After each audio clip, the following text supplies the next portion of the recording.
Well, hey, leadership class, this is Mr. Axon bringing to you your very first Screencastify vlog. So this is an opportunity for me to kind of revisit some things and topics and discussions that we had in class today. And obviously, we have begun diving into our book, Lead Like Jesus, and we've been in chapter 1. And obviously, some of the goals that we have in this book um, are that we want to model the kind of leadership that we see displayed in the life of Jesus, and thus the title, right? Leadership needs to look a particular way, and the way that we're saying leadership is going to look is it's going to look like Jesus. But our leadership is also not going to look a particular way. It's not supposed to feel top down, like I'm in charge, you're not. I have all the answers, you don't. But it's more of let's come alongside those that we're seeking to lead. Um, and that the kind of leadership, or what the book is going to talk about, influence, those two terms are going to be synonymous. The kind of leadership that we give depends on what God is pouring into us. Um, and so that begs the question, well, what is God pouring into me in my life? And on maybe on a more personal note, where am I allowing God to pour into me? And so those are three key aspects of our goal and using this book, Lead Like Jesus.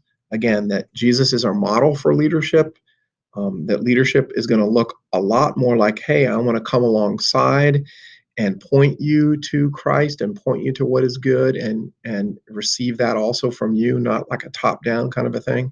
And that our influence and the kind of influence that we bring day in and day out at the school, in our family, at work, with our friends, depends on what is being poured into us spiritually. Um, and again, this idea of self leadership, that each of us is not merely learning about leadership in this class, but we are really trying hard to apply it to our daily life and relationships. And so you've heard me talk about Christian Growth Week and what's going to be my level of influence and my leadership. Am I going to go to all the events, and what's going to be my attitude as I go? Am I trusting God? Am I leaning on my own understanding, or am I trusting in God to provide for me during this time? And then I'm going to move past these. So we agreed today that everyone is a leader because at its core, leadership is influence.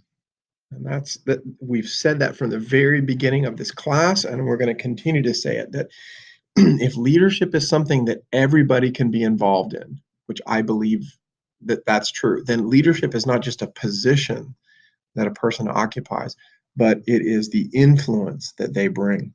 And so we took some time today to look at page 6 and the top of page 7, and we looked at a whole bunch of positive and negative examples of influence.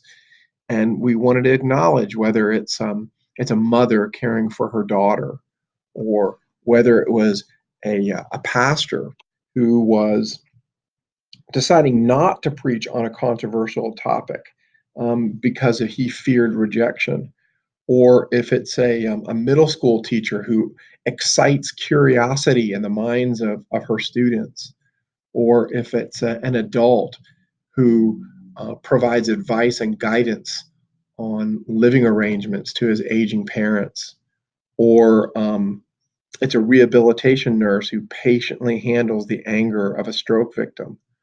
Um, all of these are great examples of influence. The question that remains is, what is the nature of that influence?